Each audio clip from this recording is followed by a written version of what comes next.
Mais s'agissant de l'équipe de France, c'est vrai qu'on est un petit peu frustré. Il y a toujours on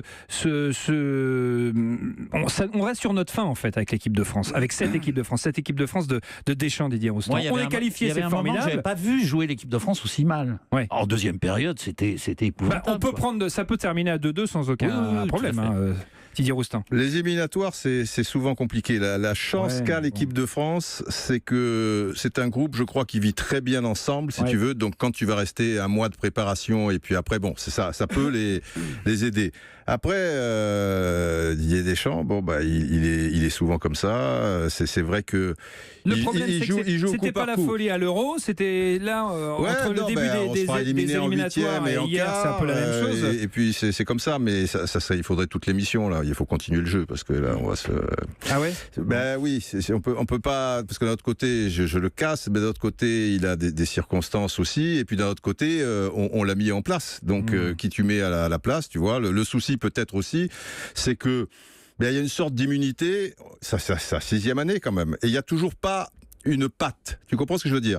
L'Espagne a une patte. Alors, l'Espagne, ils se sont fait ramasser la dernière Coupe du Monde, mais là, d'un coup, boum, ils redeviennent favoris. Il y a un fond quelque part. Ouais. Avec Deschamps, tu as l'impression que chaque match est une remise. Je me demande s'il n'a pas finalement l'embarras du choix. C'est-à-dire qu'il y a des sélectionneurs qui ont eu un mal fou à composer des équipes parce qu'ils n'avaient pas assez de joueurs. Et là, je trouve qu'il a un effectif qui est tellement pléthorique dans la qualité, en tous les cas. Mais je dirais pas qu'ils sont tous au même niveau. Mbappé a des particularités, Dembélé en a, mais enfin il était blessé, Griezmann et tout.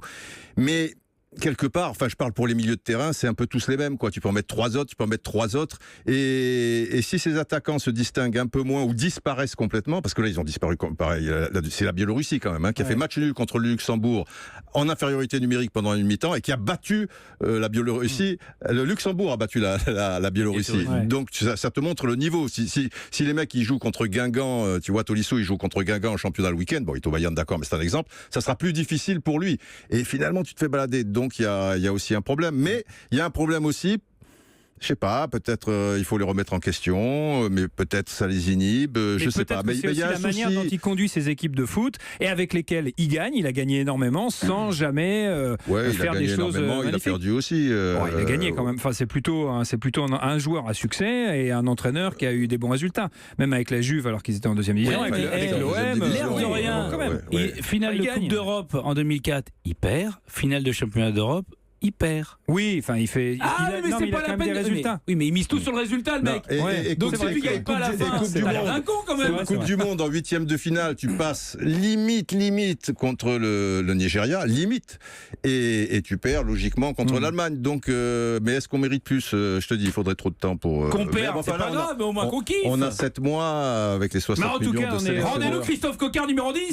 Ça serait pas mal. Ça, c'était pas la meilleure période. Revient.